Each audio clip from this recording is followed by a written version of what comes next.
దేవుని యొక్క వాక్యాన్ని విందామండి. దేవుని వాక్యాన్ని వినే ముందు ప్రార్థన చేసుకుందాం. ప్రార్థన మన హృదయాలను సిద్ధం చేసుకుందాం. దేవుని వాక్యం దుష్టుడు ఎత్తుకుపోకుండానట్లుగా, దేవుని వాక్యం మన హృదయంలో ఫలించినట్లుగా, దేవుని పక్షంగా నిలవబడి దేవుని వాక్యాన్ని అందిస్తున్న దైవ సేవకులు ఆత్మపూర్ణులుగా దేవుడు చేయనట్లుగా మనమందరం కూడా ప్రార్థన చేద్దాం. మన మధ్యలో ఉన్నటువంటి సోదరులు అబ్రహాం గారు, అప్పాపురం నుంచి వచ్చినటువంటి అబ్రహాం గారు వచ్చి మన ప్రార్థనలో నడిపిస్తారు.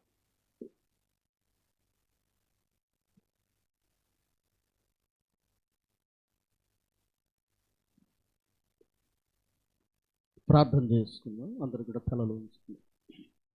పరిశుద్ధుడు అయిన తండ్రి, కృపగలిగిన ప్రభువ, నమ్మదగిన దేవ, గొప్ప తండ్రి, మీ ఘనమైన శ్రేష్టమైన ఉన్నతమైన నామాన్ని బట్టి నాయన ఈ 2025 సంవత్సరంలో ఈ ఏప్రిల్ మాసంలో నాయన 16, 17 2 దినాలు మీరు ఏర్పాటు చేయబడిన ఈ కూడికలను బట్టి మిమ్మల్ని స్తుతిస్తున్నాను. నిజంగా ప్రభా, ఈ ప్రాంతాల్ని, ఈ బాపట్ల పట్టణాన్ని మీరెంతో ప్రేమించి మీ సేవకులు లోకేయ్ గారిని మీరు ప్రేరేపించి ఏర్పాటు చేసిన కూడికలను బట్టి మిమ్మల్ని స్తుతిస్తున్నాను.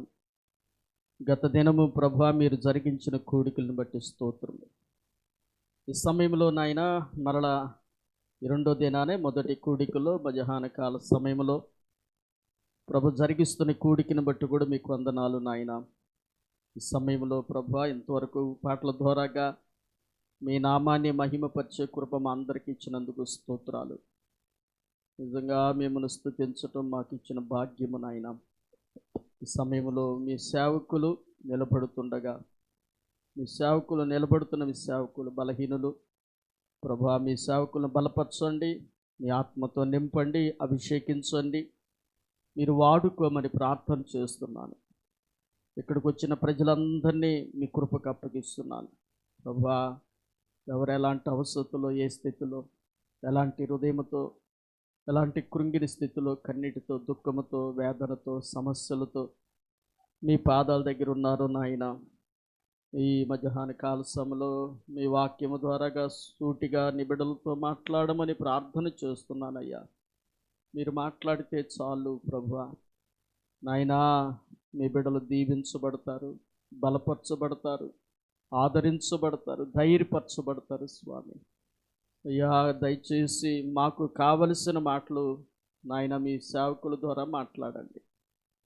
మీ సేవకుని మీ సిలువ చోటును మరుగుపరచండి, మానవ స్వరాన్ని మరుగుపరిచి పరిశుద్ధాత్మ దేవా మీరే మా అందరితో కూడా మాట్లాడమని, మహిమ ఘనత ప్రభావాలు మీరే పొందమని కృపకు అప్పగిస్తూ యేసు నామములో వేడుకొని ప్రార్థన చేస్తున్నాను తండ్రి, ఆమేన్. ఆమేన్. మరి ఈ సమయంలో మన మధ్యలో దైవ సేవకులు ఈ యెషయా గారు ఉన్నారు. మరి వారు వచ్చి మనకు దేవుని యొక్క వాక్యాన్ని అందిస్తారు.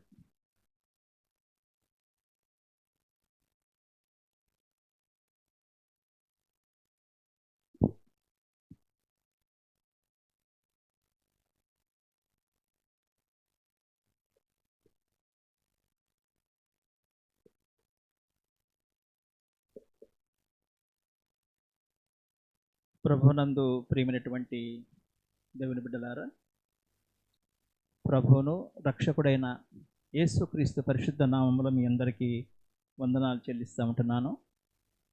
మీ మధ్య నిలబడి ఈ విధంగా వాక్య సందేశాన్ని అందించడానికి అవకాశం కల్పించినటువంటి పాస్టర్ గారు లోకేయ్ గారికి, అదేవిధంగా సువార్త దళం మరి దైవ సేవకులు జోషి కే రాయ్ గారికి, ఇక్కడ ఉన్నటువంటి దైవ సేవకులందరికీ నా యొక్క వందనాలు చెల్లిస్తూ ఉంటున్నాను. చాలా సంతోషం. మనకి ఇవ్వబడినటువంటి ఈ యొక్క బ్యానర్ పైన చూసినట్లయితే మిమ్మల్ని మీరు పరిశుద్ధపరచుకొనుడి అనేటువంటి మాటను చూస్తూ ఉంటున్నాం. ఈ లోకంలో జీవించేటప్పుడు మనమందరం కూడా చాలా శుభ్రంగా ఉండాలని కోరుకుంటూ ఉంటాం. దేవుని యొక్క వాక్యం కూడా అదే మనకి తెలియజేస్తూ ఉంటుంది. ఒక వాక్యాన్ని చదువుకుని ముందుకు వెళ్ళాలని నేను ఆశపడుతూ ఉంటున్నాను. కీర్తనల గ్రంథం 1వ అధ్యాయము 2వ వచనము 3వ వచనం చదువుకుందాం. యెహోవా ధర్మశాస్త్రమందు ఆనందించుచు దివారాత్రము దానిని ధ్యానించువాడు ధన్యుడు. అతడు నీటి కాలువల యోరను నాటబడినదై ఆకువాడక తన కాలమందు ఫలమిచ్చు చెట్టు వలె ఉండును. చాలా అతడు చేయనదంతయు సఫలమగును. ఈ కీర్తనలో మనం గమనించినట్లయితే దేవుని యొక్క వాక్యములో ఈ మొట్టమొదటి కీర్తన మనం కనుక అబ్జర్వ్ చేసినట్లయితే ఆశీర్వాదంతో స్టార్ట్ అవుతూ ఉంటుంది. ఆశీర్వాదంతో స్టార్ట్ అయ్యి చివరికి భాగంకి వచ్చేటప్పటికి నాశనం వైపుకు వెళుతున్నట్లుగా మనం చూస్తూ ఉంటాం. దుష్టుల గురించినటువంటి విషయాల గురించి మనం చూస్తూ ఉంటాం ప్రియమైన వాళ్ళ. తర్వాత అధ్యాయంలో చూస్తే ముందు నాశనం ఉంటుంది, తర్వాత ఆశీర్వాదాలు ఉన్నట్లుగా చూస్తూ ఉంటాం. ఈ కీర్తన ఎవరు రాశారో కూడా తెలియదు, కానీ ఈ కీర్తనని మనం అబ్జర్వ్ చేసినట్లయితే మనము ఏ విధంగా ఈ లోకములో ఉన్నటువంటి మార్గములో ఏ మార్గంలో వెళ్ళాలో మనకు అర్థమైపోతూ ఉంటుంది. మనందరికి కూడా ఇక్కడ చేరిన ప్రతి ఒక్కరు కూడా అందరి చేతుల్లో బైబిల్ ఉన్నాయి కాబట్టి మీరందరూ కూడా భయభక్తులు కలిగిన వారని నేను తలస్తూ ఉంటున్నాను అన్నమాట. చాలాసార్లు కూడా ఈ లోకంలో మనం జీవిస్తూ ఉంటున్నప్పుడు ఎలాగా ఉంటూ ఉన్నాము, ఏ మార్గం వైపు వెళుతూ ఉన్నాము అనేటువంటి విషయాన్ని ఇక్కడ మనం జాగ్రత్తగా మనం పరిశీలన చేస్తూ ఉంటాం ప్రియమైన వాళ్ళ. ఇక్కడ 2 మార్గాలు ఉన్నట్లుగా దేవుని యొక్క వాక్యంలో మనం చూస్తూ ఉంటాం. ఒక మార్గం చూస్తే 1వ వచనంలో చూస్తే పాపుల మార్గం అని, 6వ వచనంలో చూస్తే నీతిమంతుల మార్గం అని 2 మార్గాలు మనం గమనిస్తూ ఉంటాం ప్రియమైన వాళ్ళ. పాపుల మార్గము, నీతిమంతుల మార్గము అనేటువంటి చూస్తూ ఉంటాం. ఈ లోకంలో ఏ మార్గంలో వెళ్ళాలనే విషయం ఒకసారి పరిశీలన చేసుకోవాలి. ఇంకొక విషయం కూడా చూసినట్లయితే ఈ లోకంలో మనం జీవిస్తూ ఉంటున్నప్పుడు ధన్యకరంగా జీవించాలి, నాశనం వైపు వెళ్ళకూడదు అనేటువంటిది కూడా ఇక్కడ చూస్తూ ఉంటాం ప్రియమైన వాళ్ళు. ఈ లోకంలో మనుషులను చూసినప్పుడు ఎలా కనిపిస్తారు అనేటువంటి విషయాన్ని మొట్టమొదటి వచనాల్లో చూస్తూ ఉంటాం. దుష్టుల ఆలోచన చొప్పున నడువక అనేటువంటిది చిన్నప్పటి నుంచి కూడా మనం ఈ మాటలను వింటూ ఉంటాం. దుష్టుల యొక్క ఆలోచన చొప్పున నడవక. ఈ దుష్టుడు ఏం చేస్తూ ఉంటాడంటే మనకి ఈ ఆలోచనల్ని చెడగొడతా ఉంటాడు. ఈ లోకంలో జీవించేటువంటి మనము మంచిగా ఉండకుండా ఆలోచనల్ని చేపట్టడానికి చూస్తూ ఉంటాడు. మన మనసుల్ని కబళించాలని చూస్తూ ఉంటాడు. కాబట్టి చాలా జాగ్రత్తగా మన మనసుల్ని కంట్రోల్లో ఉంచుకోవాలనే విషయాన్ని ఈ యొక్క అధ్యాయంలో మనం చూస్తూ ఉంటాం ప్రియమైన వాళ్ళరా. ఈ మార్గంలో మనం వెళ్ళకూడదు. మనం ఏ మార్గంలో నిజంగా వెళుతున్నామనేటువంటిది ఒకసారి మనల్ని మనం ప్రశ్నించుకోవాలి. ఈ యొక్క మానవ జీవితం అనేటువంటిది ఒక ప్రయాణం లాంటిది అనే విషయం మనం చాలాసార్లు కూడా చూస్తూ ఉంటాం. మానవుని యొక్క జీవితం ఒక ప్రయాణం లాంటిది. మన జీవితం మీదుగా సంవత్సరాలు దొర్లిపోతూ ఉంటాయి. ఈ సంవత్సరాలు దొర్లిపోతూ ఉన్నప్పుడు మనము ఆ వెళ్ళేటువంటి చివరి మార్గానికి, చివరి స్టేజ్కి వెళ్ళేటప్పటికి ఆ పరలోకానికి వెళ్ళాలి. దేవుని యొక్క ఉద్దేశం అలాగా ఉంటుంటుంది. కానీ ఈ లోకంలో జీవించేటువంటి మనము ఇంతకుముందు జీవితం కానీ ఒకవేళ ఈ మార్గంలోకి వచ్చిన తర్వాత కానీ పరిశీలన చేసినట్లయితే ఇంకొకటి పాపుల మార్గము అనేటువంటిది మనం చూస్తూ ఉంటున్నాం ప్రియమైన వాళ్ళ. దుష్టుల మార్గము అనేటువంటిది మనం చూస్తూ ఉంటున్నాం. పాపుల మార్గము, దుష్టుల మార్గము అనేటువంటి ఎందుకని ఇలాగ జరిగిందంటే మానవుణ్ణి దేవుడు చేసినప్పుడు బాగానే ఉన్నాడు, కానీ సాతానుడు ఏం చేశాడంటే తన వశం చేసుకున్నాడు, తన మాట వినేటట్లుగా చేశాడు. అదేవిధంగా మాటలను వింటూ ఉంటున్నప్పుడు మన మనస్సు మారిపోతూ ఉంటుంది. మాటలు వింటూ ఉంటున్నప్పుడు, ఏదైనా సరే చదువుతూ ఉన్నప్పుడు మన ఆలోచనలు మారిపోతూ ఉంటాయి. కాబట్టి మన మనసు చాలా జాగ్రత్తగా ఉండాలి అనే విషయాన్ని ఇక్కడ మనం చూస్తూ ఉంటాం ప్రియమైన వాళ్ళ. ఇక్కడ దేవుని యొక్క వాక్యంలో మనం కనుక చూసినట్లయితే ఈ దుష్టుని గురించి ఒకసారి ఆలోచన చేసుకోవాలి. ఈ మనిషికి కావాల్సింది మనిషికి దేవుడు కావాలి, ఎందుకంటే దేవుడే మానవుని సృష్టించాడు. కానీ సాతాను కూడా మానవుని కావాలంటూ ఉంటుంది. సాతానుకు కూడా మనమే కావాలి. కాబట్టి మనల్ని ఏ విధంగా తన వశం చేసుకోవాలనేటువంటిది ఎప్పుడు నిత్యము కూడా ప్రణాళికలు చేస్తూ ఉంటుంది. కాబట్టి ఈ భూమి మీద ఉన్నటువంటి మనము ఏ మార్గం గుండా వెళ్ళాలి అనేటువంటిది మరొకసారి ఆలోచన చేసుకోవలసిన వారిగా ఉన్నాం. మనం పరిశుద్ధవంతంగా జీవించాలన్నటువంటి దేవుని యొక్క ఉద్దేశం. మనం పరిశుద్ధుడు, దేవుడు మన పరిశుద్ధుడు. కాబట్టి నా ప్రజలు కూడా పరిశుద్ధవంతంగా జీవించాలన్నటువంటిది తాను దేవుడు మొదటి నుంచి కూడా ఆ యొక్క ఇశ్రాయేలు జనాంగానికి తెలియజేస్తూ ఉంటాడు. అంత మాత్రమే కాదు, అపోస్తలుడైన పౌలు కూడా తెస్సలోనిక సంఘంలో కూడా ఈ మాటలనే తెలియజేస్తూ ఉంటాడు. నేను పరిశుద్ధుడు కనుక మీరును పరిశుద్ధులై జీవించండి. ఆ హోలీనెస్, ఆ ప్రేమలో ఆ పరిశుద్ధత ఉండుదట. దేవుడు పరిశుద్ధుడు, దేవుడు ఆ యొక్క ప్రేమ కలిగిన వాడు అనే మాటలు మనం చూస్తాం.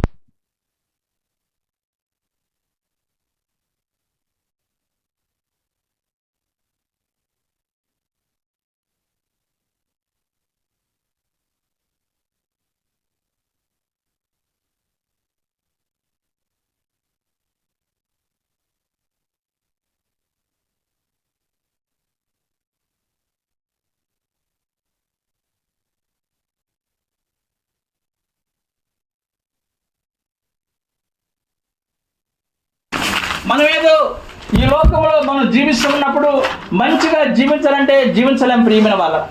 ఈ లోకంలో ఉన్నదంతా కూడా మనం చూస్తే మరి శరీరాశ, నేత్రాశ, జీవకుండా మనం చూస్తూ ఉంటాం. ఈ లోకంలో ఉన్నదంతా కూడా శరీరాశ, నేత్రాశ, జీవనం. ఇక్కడ కూడా ఈ యొక్క అధ్యాయం మనం చదువుకున్నటువంటి భాగంలో మనం కనుక గమనించినట్లయితే మనం ఏ మార్గంలో కూడా వెళ్ళాలి అనేటువంటి విషయాన్ని దేవుని యొక్క వాక్యంలో చాలా స్పష్టంగా భక్తుడు ఇక్కడ తెలియజేస్తూ ఉండడం. యెహోవా ధర్మశాస్త్రం నందు ఆనందించుచు అని అంటాడు. ఇది రావాలంటే ముందుగా మనలో ఉన్నటువంటి ఆ పాప నైజాన్ని తీసివేయాలంటే అది మన వల్ల కాదు. ఈ పాపానికి విరుగుడు, పాపానికి వచ్చిన శిక్ష పోవాలంటే దేవాది దేవుడే తన మహిమను ఇష్టపూర్వకంగా పక్కన పెట్టి తాను మానవునిగా, దాసునిగా ఈ లోకంలో యేసుక్రీస్తు వారిగా జన్మించాడు. ప్రియమైన వారు, ఆయన దేవునితో సమానముగా ఉండుట విడిచిపెట్టకూడని భాగ్యమని ఎంచుకొనగా మానవునిగా, దాసునిగా ఈ లోకంలో జన్మించాడు. దాసునిగా, ఒక సర్వెంట్గా, నేను పరిచారము చేయించుకుంటకు రాలేదు కానీ పరిచారము చేయుటకును అనేకులకు ప్రతిగా విమోచన ఖైదనముగా ప్రాణం పెట్టడానికి వచ్చిన విషయాన్ని యేసు ప్రభు వారు తెలియజేశాడు. ప్రియమైన వారు, అంటే ఆ పాప మార్గంలో నుంచి మనం తప్పించబడాలంటే ఆ యేసుక్రీస్తు వారి వైపు చూసినప్పుడు మాత్రమే, ఆయన దగ్గరికి వచ్చి దేవా నేను పాపిని, నన్ను క్షమించు అని అంగీకరించినప్పుడే మనము నీతిమంతులుగా తీర్చబడతాం. దేవుని యొక్క వాక్యంలో మనం చదివినటువంటి భాగంలో కూడా మనం చూస్తే నీతిమంతుల మార్గము యెహోవాకు తెలియను అని 6వ వచనంలో చూస్తూ ఉంటాం. ప్రియమైన వారు, అంతకుముందు భాగంలో చూస్తే దుష్టుల ఆలోచన చొప్పున నడవక, పాపుల మార్గం నిలువక, అపహాసకులు కూర్చుండక అనేటువంటి మాటతో మొదలు పెడతా ఉంటారు. అంటే సహజంగా ఈ లోకంలో జీవించేటువంటి రీతిలో చూసినట్లయితే ఇవి 3 కూడా కనిపిస్తూ ఉంటాయి. ఆలోచన కానీ, లేకపోతే మార్గంలో ఉండటం కానీ, వేరే చోట ఆ యొక్క అపహాసకులు కూర్చున్న చోట కూర్చుండడం కానీ మనం చూస్తాం. నడవటము, లేకపోతే నిలవటము, కూర్చుండటము అనేటువంటివి ఈ లోకంలో మనం ఏ విధంగా చేస్తా ఉంటామో ఈ సాధారణ మార్గంలో ఈ విధంగా ఉంటూ ఉంటాయి. ప్రియమైన వారు, కాబట్టి మన హృదయంలో ఉన్నటువంటి ఆ కపటాన్ని కానీ, లేకపోతే ఆ యొక్క ద్వేష స్వభావాలు కానీ, లేకపోతే చెడును కానీ తీసివేయాలంటే అది మన వల్ల కాదు, అది దేవుని వల్లనే సాధ్యమవుతుంది. మనం యేసుక్రీస్తు వారిని స్వీకరించినప్పుడు మనము మరి మంచిగా కనిపిస్తూ ఉంటాం. యేసు ప్రభు వారు కూడా ఒక మాటని తెలియజేస్తూ ఉంటాడు. మరి మార్కు సువార్త 11వ అధ్యాయం కనుక మనం చూసినట్లయితే ఆ 12వ వచనంలో యేసు ప్రభు వారు ఆ మార్గం గుండా వెళుతూ ఉన్నప్పుడు, మరి బేతనీ నుంచి వెళతా ఉన్నప్పుడు ఆకులు కలిగినటువంటి అంజూరం చెట్టును చూసినట్టుగా దేవుని వాక్యంలో చూస్తూ ఉంటాం. ప్రియమైన వారు, అవి దూరం నుండి చూచి దాని దగ్గర ఏమైనా దొరుకుతాయని యేసు ప్రభు వారు ఎదురు చూసినట్లుగా దేవుని యొక్క వాక్యంలో చూస్తూ ఉంటాం. అంతకుముందు యేసుక్రీస్తు వారు యెరూషలేములోనికి జయోత్సాహంతో ప్రవేశించాడు, దేవాలయాన్ని శుద్ధి చేశాడు. మరుసటి రోజున మరలా బేతనియ నుంచి యెరూషలేముకి వెళుతూ ఉన్నప్పుడు పక్కనటి ఒక అంజూరపు చెట్టు కనపడింది. అది ఈ అంజూరపు చెట్టు ఎప్పుడు కూడా ఎలా ఉంటుందంటే పండ్లుతో ఉంటుందండి. అది కాపులు కాస్తా ఉంటుంది. ఆ చెట్టు చూస్తే ఆకులు బాగా కనిపిస్తూ ఉన్నాయి, కానీ దాని దగ్గరికి వెళ్ళి చేరి చూసినప్పుడు ఒక్క ఫలం కూడా. యేసు ప్రభువు వారు ఆకలి కొనేను అనే మాట కూడా చూస్తాం.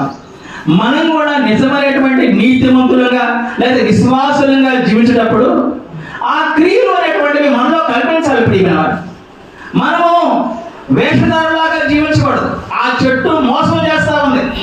ఈ లోకంలో జీవించేటువంటి విశ్వాసులు వాళ్ళ మీద చాలా చాలా బాధ్యత ఉందనే విషయాన్ని మనం గమనించాలి. మనం చాలాసార్లు అనుకుంటూ ఉంటాం, పరిశుద్ధవంతంగా ఉండాలి, ఈ లోకాన్ని జయించాలి అనుకుంటా ఉంటాం. అయితే మన యొక్క ఆలోచనలు ఎలా ఉన్నాయి, మన యొక్క క్రియలు ఎలా ఉన్నాయి, మనం పైకి ఎలాగా ఉన్నాం అనే విషయాన్ని ఒకసారి ఆలోచించుకోవాల్సిన వారిగా ఉంటూ ఉంటాం. పైకి భక్తిగా ఉండి దాని శక్తిని ఆశ్రయించిన వారిలాగా ఉన్నామంట, పైకి విశ్వాసులకే. కానీ దేవుని యొక్క ఆ శక్తి లేకుండా యేసు ప్రభువు కూడా ఆ యొక్క అంజూరపు చెట్టును చూసి దాన్ని వెళతా ఉన్నప్పుడు అది ప్రజల్ని మోసం చేస్తా ఉందంట. నీవు నేను ఎలా ఉన్నామో ఒకసారి ఆలోచిస్తాం. క్రైస్తవులను పడేటువంటి మనం, విశ్వాసులైనటువంటి మనం, మనలో ఎంత విశ్వాసం ఉందో ఒకసారి ఆలోచన చేసుకోవాల్సిన వారిగా ఉంటాం. మనము ఏ మార్గంలో కూడా వెళతా ఉన్నాం, ఏ మార్గం. అందుకనే యేసు ప్రభువు వారు ఆ యొక్క అంజూరపు చెట్టును చూసినప్పుడు దాన్ని శపిస్తాడు. యేసు ప్రభువు వారు ఎప్పుడు కూడా ఆస్వాదించేటువంటి దేవుడిగా ఉంటుంటాడు. యెహోవా ధర్మశాస్త్రమును ఆనందించుచు దివారాత్రము దాన్ని ధ్యానించేవాడు ధన్యుడు అనే మాట మనం చూస్తా ఉన్నాం. ఆ ధన్యుడు ఆ మార్గంలో వచ్చిన మనము ఇప్పుడు ఎలాగా ఉంటూ ఉన్నాము, మరలా పాపుల మార్గంలో వెళుతున్నామా అనేటువంటి విషయాన్ని ఒకసారి మనం ఆలోచన చేసుకోవాల్సిన వారిగా ఉంటున్నాం. ప్రియమైన వారు, దేవుని యొక్క వాక్యంలో మనం చూసినట్లయితే మరి మొట్టమొదటిసారిగా జన్మించిన వాడు ఎవరు? మొట్టమొదటిసారిగా ఈ భూమి మీద జన్మించిన వాడు కయ్యను. ఎవరు? ఆదాము అవ్వలు కనుక చూసినట్లయితే దేవుడు చేశాడు వాడిని కదా. ఆదాము యొక్క తండ్రి దేవుడే, హవ్వ యొక్క తండ్రి దేవుడే. కానీ సహజంగా పుట్టింది కయ్యను, ఆదాములు పుట్టింది కయ్యను. కానీ మరి ఆ కయ్యను చూస్తే ఎలాంటి వాడిగా తయారయ్యాడు, ఎలాంటి వాడిగా తను జీవించాడు, తాను తన తమ్ముడిని ఏం చేశాడు. ఇద్దరు వ్యక్తులు మొట్టమొదటిసారి మరి ఆదాము జన్మించినటువంటి కయ్యను హేబెలు గురించి ఆలోచన చేస్తామన్నప్పుడు ఆదికాండము 4వ అధ్యాయంలో మనం కనుక చూసినట్లయితే ఆ వాళ్ళిద్దరు కూడా మనకు కనిపిస్తామంటారు. వాళ్ళిద్దరు కూడా అప్పటికి మరి చూసినట్లయితే చాలా మంచిగా ఉన్నట్టుగా చూస్తూ ఉంటారు. యెహోవా దయ వలన నేను ఒక మనుషుని సంపాదించుకున్నానని కయ్యను గురించి చెబుతా ఉంటారు. రెండవ వచనంలో చూస్తే తర్వాత ఆమె అతని తమ్ముడు హేబెలును కన్యను అంటూ ఉంటారు. వీళ్ళిద్దరి స్వభావాల్లో చూస్తే మరి ఎందుకు తేడా వచ్చింది? కయ్యను హేబెలు ఇద్దరు కూడా మరి గొర్రెలు కాసేవారుగా, భూమిని సేద్యపరిచేవారుగా ఉంటూ ఉన్నారు. దేవుని ఆరాధన చేసేటప్పుడు వేరు స్వభావాలు వారిలోకి వచ్చినాయి. ప్రియమైన వారు, కయ్యను అయితే దేవుడు కదా, పర్లేదులే, ఏదైనా పర్లేదులే, అర్పణిద్దాం అని చెప్పేసి అనుకున్నాడు. కానీ హేబెలు అయితే ఎంతగా దేవుని దగ్గర విధేయత కలిగి ఉన్నాడు, ఎంత భయంగా కలిగి ఉన్నాడు. దేవుడు నాకు సమృద్ధి ఇచ్చిన వాడు, దేవుడు నన్ను ఈ లోకంలో కాపాడుతున్న దేవుడు అనేటువంటి రీతిలో తనకున్నటువంటి శ్రేష్టమైనటువంటి ఆ గొర్రెను ఇచ్చినట్లుగా, అర్పణగా ఇచ్చినట్లుగా దేవుని యొక్క వాక్యంలో చూస్తూ ఉంటాం. ప్రియమైన వారు, అప్పుడు దేవుడు ఆ కయ్యతో మాట్లాడుతూ ఉన్నప్పుడు మరి ఆయన 4వ వచనంలో చూస్తే యెహోవా హేబెలును అతని అర్పణను లక్ష్య పెట్టాను ఆయన మాట చూస్తూ ఉంటాం. ప్రియమైన వారు, కయ్యను అతని అర్పణను ఆయన లక్ష్య పెట్టలేదు అనే మాట చూస్తాం. ఇద్దరు కూడా మరి ఒక కుటుంబంలో జన్మించిన వాళ్ళే. మరి ఆ మార్గం అనేటువంటిది, పాపుల మార్గం అనేటువంటిది లేదా నీతిమంతుల మార్గం అనేటువంటిది మనం అబ్జర్వ్ చేస్తూ ఉన్నప్పుడు, గ్రహిస్తూ ఉంటున్నప్పుడు వారి స్వభావం అనేటువంటిది, వారి స్వభావం మారకుండా ఉన్నట్లుగా దేవుని యొక్క వాక్యంలో చూస్తూ ఉంటాం. ఆదాముని గమనించాడు, వారు చేసేటువంటి పనులు చూశారు, అవమానం చూశారు, వాళ్ళు చేసే పనులు చూశారు ఇద్దరు కూడా. కయీనులో మరి చూసినట్లయితే ఒక ఈర్ష్య అనేటువంటిది, ఒక ద్వేషం అనేటువంటిది వచ్చేట్టుగా దేవుని యొక్క వాక్యంలో చూస్తూ ఉంటాం ప్రియమైన వాళ్ళని. ఇక్కడ చూస్తే 5వ వచనంలో చూస్తే కయీనును అతని అర్పణను ఆయన లక్ష్య పెట్టలేదు కాబట్టి కయీనుకు మిక్కిలి కోపం వచ్చి అతడు తన ముఖము చిన్న పుచ్చుకొనగా యెహోవా కయీనుతో నీకు కోపమేలా, ముఖము చిన్న పుచ్చుకొని ఉన్నావేమి, నీవు సక్రియ చేసిన తలెత్తుకున్నావా, సక్రియ చేయడలా వాకిట పాపము పంచి ఉండను. సక్రియ చేయకపోతే ఈ పాపం అనేటువంటి పొంచుకుంటుంది ప్రియమైన వాళ్ళ. విశ్వాసులంగా ఆ నీతి మార్గంలో వెళుతూ ఉన్నప్పుడు మనం ఎలాగా ఆలోచన చేస్తా ఉన్నాం అనే విషయాన్ని ఒకసారి ఆలోచన. పరిశుద్ధవంతంగా జీవించాలంటే, నీతిమంతుల యొక్క మార్గంలో మనం ఉండాలంటే ఈ సత్క్రియ అనేటువంటిది చేయాలి. దేవుణ్ణి సంతోషపెట్టేవారుగా ఉండాలి. ఈ లోకంలో మనం చేసే పని ద్వారాగా దేవుణ్ణి సంతోషపెట్టాల్సింది. మనం చేసిన పని ద్వారా దేవుణ్ణి సంతోషపెట్టే వారంగా ఉండాలి ప్రియమైన. అది దేవుడికి కోరుతా ఉన్నది. పాపల మార్గంలోకి వెళ్ళకూడదు, దుష్టుల మార్గంలోకి మనం వెళ్ళకూడదు. అవి మనకు తెలుసు. ఆ ఈర్ష్య అనేటువంటిది, ఆ కోపం అనేటువంటిది లేకుండా ఉండాలనే విషయాన్ని దేవుని యొక్క వాక్యంలో మనం చూస్తా ఉన్నాం ప్రియమ. ఎఫెసీయులకు రాసిన పత్రిక 4వ అధ్యాయము 31వ వచనంలో కూడా చూసినట్లయితే అక్కడ కూడా ఎలాంటి క్రియలు మనం చేయకుండా ఉండాలి అనే విషయాన్ని అపోస్తలుడైన పౌలు ఈ సంఘానికి తెలియజేస్తూ ఉంటాడు ప్రియమైన వారా. ఎఫెసీయులకు రాసిన పత్రిక 4వ అధ్యాయము 31వ వచనంలో చూసినట్లయితే సమస్తమైన ద్వేషము, కోపము, క్రోధము, అల్లరి, దూషణ, సకలమైన దుష్టత్వము మీరు విసర్జించుడి. అవి మనకి కనపడటానికి వీలేదా? అది కనపడటానికి విసర్జన చేసేయాలి, లేకపోతే కొన్ని చంపివేయాలి ఈ లోకంలో, లేకపోతే మనం జీవించాలి. మరి ఇప్పుడు ఉన్నాం అనుకోండి, గబాల పాము వచ్చిందనుకోండి మధ్యలోకి, కూర్చుంటాం అట్లనే ఏం చేస్తాం, దాన్ని చంపుతామా, సరే ఉన్నాయి అని అంటాం, చంపేస్తాం. అది విషపురుగు, దాన్ని చంపేసేయాలి, దాన్ని తీసివేయాలి, విసర్జించాలి. విసర్జించిన పదార్థాలని విసర్జించాల్సిందే. దేవుడు చాలా స్పష్టంగా మనతో మాట్లాడుతున్నాడు. మనం ఈ లోకంలో జీవించినప్పుడు యోగ్యులుగా, విశ్వాసంగా దేవుని యొక్క నీతివంతుని యొక్క మార్గంలో మనం వెళ్ళాలనేటువంటి విషయాన్ని దేవుని యొక్క వాక్యం ద్వారా మనం గమనించవలసిన వారిగా ఉంటాం. మనలో ఆ ద్వేషము కానీ, లేదా కోపము కానీ, క్రోధము కానీ, దూషణ మాటలు మాట్లాడటం కానీ, సకలమైనటువంటి దుష్టత్వాన్ని మనం విసర్జించాలి. ఇంకొక అతను కూడా ఉన్నాడు, బిలాము అనేటువంటి ప్రవక్త ఉన్నాడు. తాను ప్రవక్త, దేవుడి గురించి తెలుసు, దేవుడు ఎలాంటి వాడో తెలుసు. కానీ దానికి ఆశ ఏంటి? ధనాశ. ఈ లోకంలో చాలా మంది కూడా అలాగనే జీవిస్తున్నారు. ఆ పాప మార్గంలో వెళ్ళిపోతా ఉన్నారు. ఈ లోకంలో సంపాదనే వాళ్ళ యొక్క జీవితానికి మూలం అనుకుంటున్నారు. కానీ ఈ లోకం వదిలిపెట్టాలి, ఈ లోకంలో ఏది కూడా మనకి శాశ్వతం కాదు, పరలోకము ఆ నిత్యరాజ్యము అనే విషయాన్ని మర్చిపోయి ప్రవక్తలుగా, దైవజనులుగా ఉన్న వారు సైతం కూడా ఆ పాప ముచ్చులో కూరుకుపోతున్నారు ప్రియమైన వారు. ఆ యొక్క ధనాశ, ఆ ధనం వైపు అది ఏం అవసరం లేదు.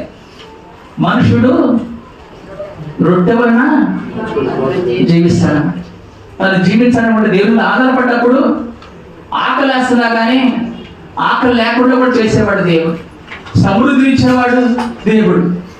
ఆ విషయమంతా కూడా తెలిసి ఈ లోకాన్ని సంపాదించుకున్నటువంటి ఆ వెంపర్లాట్లోకి మానవుడు వెళ్ళిపోతూ ఉంటున్నాడు.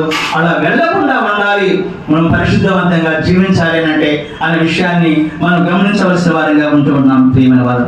తర్వాత ఇంకొక విషయం కూడా చూసినట్లయితే 1 తిమోతి 6వ అధ్యాయము 9 నుంచి 10వ వచనంలో కూడా చూస్తే 1 తిమోతి 6వ అధ్యాయము 9వ వచనం నుంచి మనం చూస్తే ధనవంతులకు అపేక్షించేవారు శోధనలోను, ఉరిలోను, అవివేకయుక్తములకు హానికరములైన అనేక దురాశల్లోను పడుదురు. అటు మనుషులను నష్టములోను, నాశనములోను ముంచివేయను. ఎందుకనగా ధనాపేక్ష సమస్తమైన కీడులకు.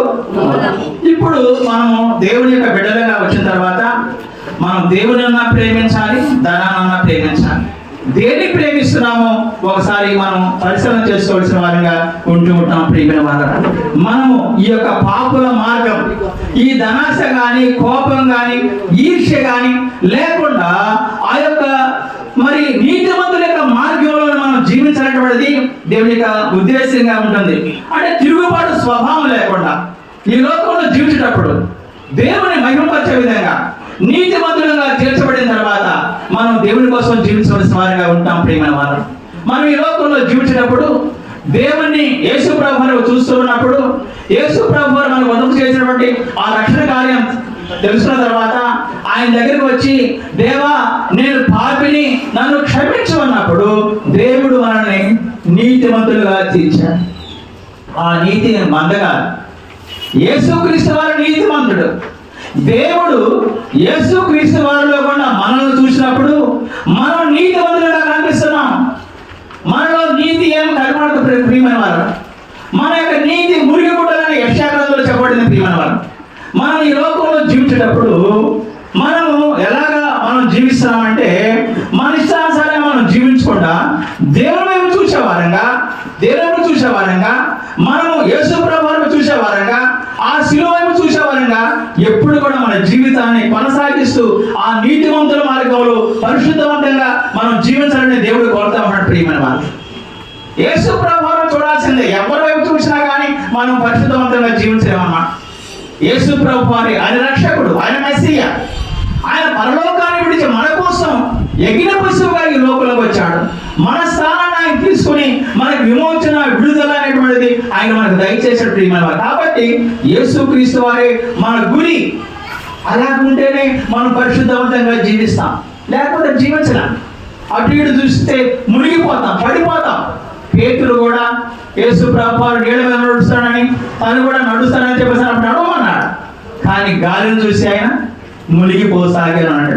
పక్కలో చూసినప్పుడు ఈ లోకంలో జీవించడం మనం కూడా మీరు చాలా ఏ మార్గంలో ఎంచుకుంటారు, ఏ మార్గంలో మీరు ఉండాలి అనే విషయాన్ని కూడా ఇక్కడ కీర్తన గ్రంథంలో మనం చూస్తూ ఉంటాం.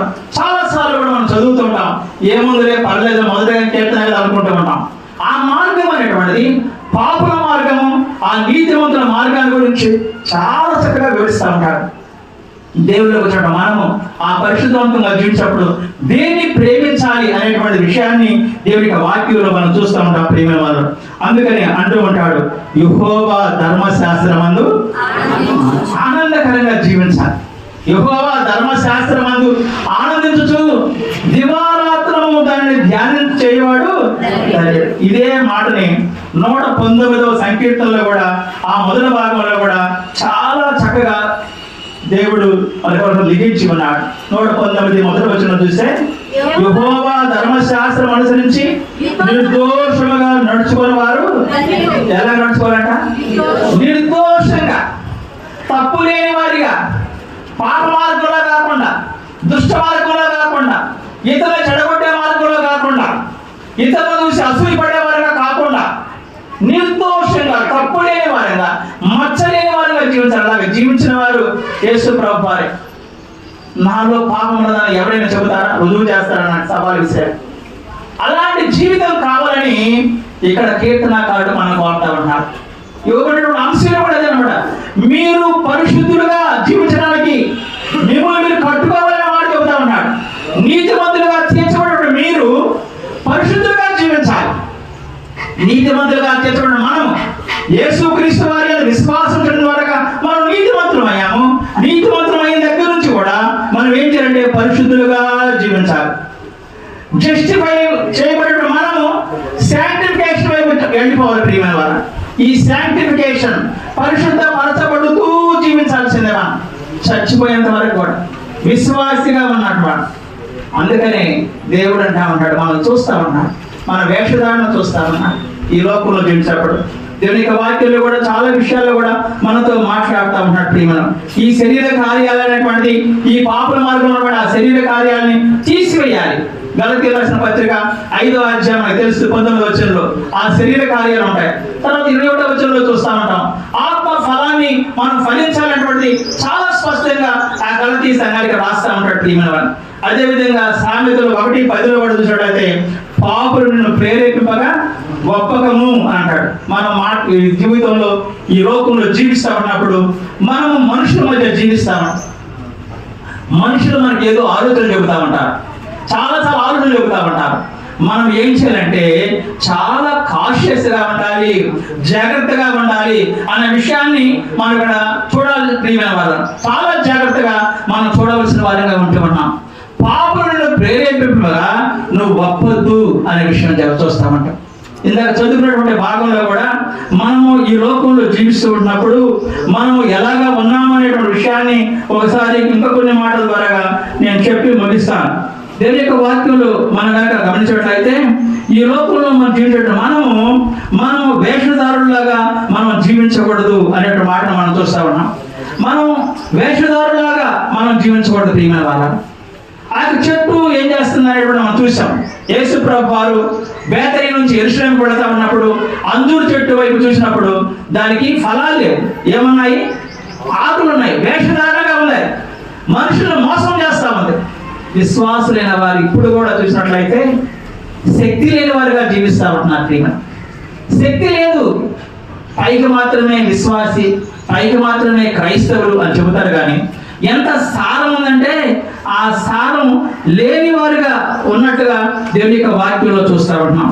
అందుకనే దేవుని యొక్క వాక్యంలో మనం కనుక గమనించినట్లయితే మరి మనం పరిసయ్యులాగా ఉండకూడదు అనే విషయాన్ని మనం చూస్తూ ఉంటాం. మత్తయి సువార్త 23వ అధ్యాయంలో చూస్తే వేషధారులైనటువంటి శాస్త్రులారా, పరిసయ్యులారా అని అంటూ ఉంటాడు. వేషధారులుగా వాళ్ళు కనిపిస్తూ ఉంటారు. వాళ్ళు ఏమనుకుంటారంటే హెచ్చించుకునేవారుగా ఉంటూ ఉంటారు. హెచ్చించుకునేవారుగా పదవులు కావాలి వారికి, వాళ్ళు పదవులు కావాలి, ఇతరులు వాళ్ళు గొప్పగా ఎంచుకోవాలి, ఉన్నతమైనటువంటి అగ్నిపీఠాలు కావాలి వారికి. వాళ్ళు అంటున్నాడు సున్నం కొట్టిన సమాధులు అంటా ఉంటాడు. ఇప్పుడు మనం జీవించే క్రైస్తవులు మనం ఎలా జీవిస్తున్నాం? ఈ లోకాన్ని తలకిందులు చేయాలి. ఈ లోకాన్ని తలకిందులు చేయాలి అంటే మనము సారాన్ని కలిగి ఉండాలి. పచ్చగా ఉండడమే కాదు కానీ ఫలాన్ని కూడా ఫలించాలి. దేవుడి కోసం అది ప్రియమైన వాళ్ళు. నువ్వు పచ్చగా ఉండడమే కాదు, నువ్వు విశ్వాసమే కాదు, విశ్వాసి తన క్రియల ద్వారాగా ఈ లోకంలో అనేకుల్ని దేవుని దగ్గర తీసుకొచ్చే వారిగా మనం ఉండాలి. అందుకనే వేషధారులైనటువంటి శాస్త్రులారా, పరిసయ్యులారా అని అంటూ ఉంటాడు ప్రియమైన వారు. ఈ యొక్క మాటలని మనం ఒకసారి అర్థం చేసుకోవాల్సిన వారిగా ఉంటూ ఉన్నాం. మత్తయి సువార్త 15వ అధ్యాయము 7-9 వచనాల్లో చూసినట్లయితే అక్కడ కూడా ఇదే మాటల్ని మనం చూస్తూ ఉంటాం ప్రియమైన. మత్తయి సువార్త 15వ అధ్యాయము 7-9లో చూస్తే అక్కడ అంటాడు వేషధారులారా అని మొదలు పెట్టినాడు. వేషధారులారా, ఈ ప్రజలు తమ పెదవులతో నన్ను ఘనపరచుదు కానీ వారి హృదయం నాకు దూరముగా ఉన్నది అంటాడు. వారు పెదవులతో నన్ను స్తుతిస్తూ ఉంటారు, పాటలు పాడతారు, వాక్యం చదువుతారు, కానీ వారి హృదయం నాకు దూరంగా ఉన్నది. హృదయం అంతా కూడా మోసంతో నిండు, కుట్రతో కుళ్ళుతో ఉంటా ఉంటుంది. ఏం మాట్లాడతామో అర్థం కాని రీతిలో ఉంటున్నాం. వారి హృదయము నాకు దూరంగా ఉన్నది. మనుషులు కల్పించిన పద్ధతులు దైవోపదేశాన్ని బోధించుచు వారు నన్ను వ్యర్థముగా ఆరాధన చేస్తారంట. వాళ్ళు వ్యర్థంగా ఆరాధన చేస్తామంటున్నారు. ఈ యొక్క హృదయంలో నుంచి ఆ దురాలోచనలు అనేటువంటివి, నరహత్యలు అనేటువంటివి మనం చూస్తూ ఉంటాం. దేవుడు మనం నీతిమంతులుగా ఉన్నప్పుడు మన పై రూపాన్ని కాదు కానీ అంతరంగాన్ని పరిశోధించేటువంటి దేవుడు అని మనకు తెలుసు. 1వ సమూయేలు 16:7లో కూడా మనం చూస్తూ ఉంటాం. ఆనాడు దావీదును ఎంపిక చేసేటప్పుడు సమూయేలుతో చెబుతా ఉంటాడు దేవుడు, మనుషులు పై రూపమును లక్ష్య పెడుతురు కానీ యెహోవా హృదయమును లక్ష్య పెట్టును అనే మాట చూస్తూ ఉంటాం. దేవుడు పై రూపాన్ని కాదు చూసేది, అంతరంగాన్ని చూస్తాడు. నువ్వు ఏమి ఆలోచన చేస్తూ ఉన్నావు, నీ ఆలోచనలు ఎలా ఉన్నాయి, నీ చూపు ఎలాగా ఉంది అని చూస్తాం. మనం పైకి బాగానే మాట్లాడతాం కానీ లోపల, హృదయం లోపల ఎలా ఉన్నాం, ఏ కుళ్ళుతో ఉన్నామా లేదా ఏ ఆలోచనలతో ఉన్నాం అనేటువంటిది చాలా ముఖ్యమైన విషయాన్ని విశ్వాసులంగా, క్రైస్తవులంగా మనం ఒకసారి పరిశీలన చేసుకోవాల్సిన వారిగా ఉన్నాం ప్రియమైన వారు. దేవుడు ఈ లోకంలో మనం ఎందుకు వచ్చాడో తెలుసా? ఆయన పోలి ఆయన బిడ్డలుగా ఆయన్ని యేసుక్రీస్తు వారిని ఈ లోకంలో మనం చూపించాలి, ప్రజల కోసం చూపించాలి. మనల్ని దేవుడు అపాయింట్ చేసుకున్నాడు. ఎందుకో తెలుసు, ఎలాగో తెలుసా? ఒక సైనికుల్లాగా మనం జీవించాలంటే దీనికి విషయం. మనం సాతాన్ని ఎదుర్కోవాలి. సర్వాంగ కవచాన్ని ధరించుకుని దేవుని పక్షంగా మనం పోరాడేవారంగా, యుద్ధం చేసేవారంగా, దేవుని కోసం ప్రాణం పెట్టేవారంగా మనం ఉండాలనేటువంటిది దేవుని యొక్క ఉద్దేశం. ప్రియమైన దేవుని కోసం ప్రాణం పెట్టడానికి కూడా మనం సంసిద్ధులుగా ఉండాలనేటువంటిది దేవుని యొక్క ఉద్దేశం. అందుకనే ఆ పాపుల మార్గాన్ని విడిచినటువంటి మనము, ఆ నీతిమంతుల యొక్క మార్గంలో వచ్చిన మనము ఎలాగా జీవించాలో అనే విషయాన్ని దేవుని యొక్క వాక్యం చాలా స్పష్టంగా ఉంటుంది. అందులో మన హృదయాన్ని చాలా జాగ్రత్తగా మనం కాపాడుకోవాల్సిన వారంగా ఉంటున్నప్పుడు, అందుకనే యేసు ప్రభువు వారు ఆనాడు తన ఈ లోకంలో జీవిస్తున్నప్పుడు ఆ యొక్క పరిసయ్యులను చూసి అంటున్నాడు, వాళ్ళని చూసి ఏమంటున్నాడు? వేషధారులారా అని అంటూ ఉన్నాడు. ప్రియమైన వాళ్ళు, మరి మనం ఎలాగ జీవిస్తున్నాం? మన హృదయంలో మరి ఎలాంటి ఆ తలంపులు ఉన్నాయనే విషయాన్ని ఒకసారి మనం గమనించుకోవాల్సిన వారంగా ఉంటూ ఉంటున్నాం. ఇక్కడ ఈ మార్గంలో మనందరం కూడా చాలా బాగా మనకు తెలుసు. ఈ కీర్తన, మొదటి కీర్తనలో చూస్తే ఆ యొక్క నీతిమంతుల యొక్క మార్గము యెహోవాకు తెలుసును అనే మాట చూస్తూ ఉంటాం. ఈ నీతిమంతులు సభలో పాపులు నిలవరు, నీతిమంతుల మార్గము యెహోవాకు తెలియను అంటాడు. ఈ దుష్టులు ఎలా ఉంటాడంటే, దుష్టులు వాళ్ళు పాపాత్ములుగా ఉంటారు.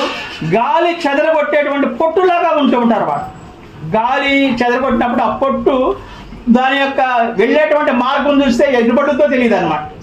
ఎటువైపు వెళ్ళుద్దో తెలియదు. ఆ యొక్క గాలికి వెళ్ళేటప్పుడు ఆ పొట్టు అనేప్పుడు చూసినట్టు తేలిగ్గా ఉంటుంది, ఎటైనా కొట్టుకుపోయింది అనమాట అది.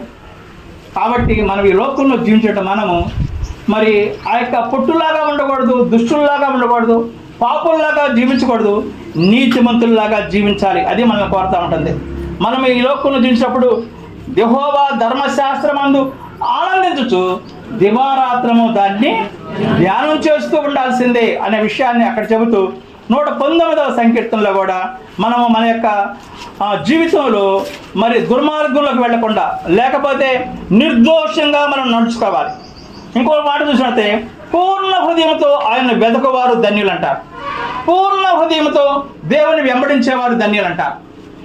మనం నడిచేటువంటి, మనం చూసేటువంటి మార్గంలో యేసుక్రీస్తు వారిని ముందు పెట్టుకుని మనం వెళ్ళాలి. అదే విషయాన్ని రోమీయులకు రాసిన పత్రిక మరి 12వ అధ్యాయంలో కూడా పౌలు గారు అదే మాటలు చెబుతూ ఉంటాడు.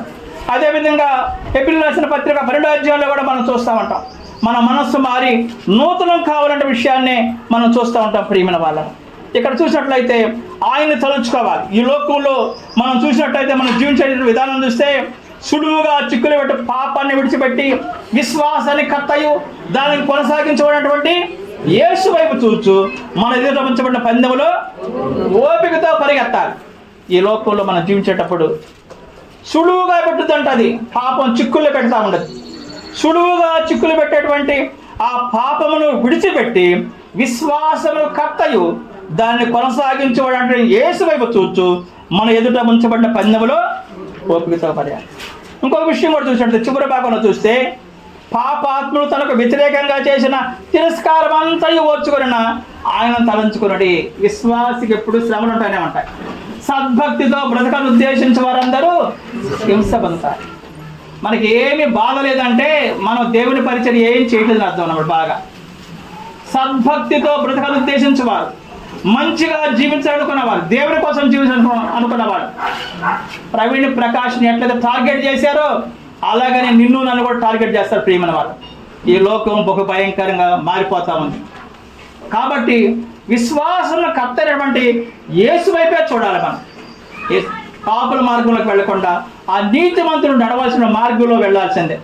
మనం దేవుని యొక్క వాక్యంలో చూస్తే పరిశుద్ధులుగా మిమ్మల్ని మీరే సరళం చేసుకోవాలి, మనమే సవరణ చేసుకోవాలి, మనమే అప్పగించుకోవాలి.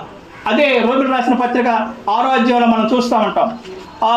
రోమిలకు రాసిన పత్రిక 6వ అధ్యాయం చివరి భాగంలో చూస్తే అక్కడ మనమే అప్పగించుకోవాలి దేవునికి అనే మాట చూస్తూ ఉంటాం. 11వ వచనం ఉంటుంది, 6:11. అటువలే మీరును పాప విషయమై మృతులుగాను దేవుని విషయమై క్రీస్తు యేసునందు సజీవులుగాను మిమ్మల్ని మీరే ఎంచుకోండి.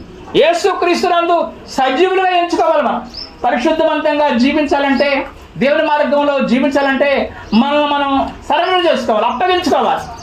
ఇంగ్లీష్లో అన్నారు, ఇంగ్లీష్లో ఏమనుందంటే కాన్సిక్రేట్. ఈ కాన్సిక్రేట్ అనేటువంటిది పదం వచ్చినప్పుడు నాకు ఏమనిపించదు అంటే, గుళ్ళల్లో ఒక ధ్వజస్తంభాలని పాతుతూ ఉంటారన్నమాట. అది ఎప్పుడు కదలకుండా స్థిరంగా ఉండి అది గంటలు మోగిస్తూ ఉండదు, గంటలు కడతా ఉండదు. దానికి మేము ఉన్నామనేటువంటిది లేపుతానుకో దేనికనే కాదు. కాన్సిక్రేట్ అంటే మనం సమర్పించుకోవాలి దేవునికి. నేను దేవుని కోసమే ఈ జీవితం, దేవుని కోసమే నేను జీవిస్తాను. నీతిమంతులైన వారు, విశ్వాసులైన వారు ఆ విధంగా మనం సరెండర్ చేసుకోవాలనే విషయాన్ని దేవుని యొక్క వాక్యంలో మనం చూస్తూ ఉంటాం ప్రియమైన వాళ్ళ.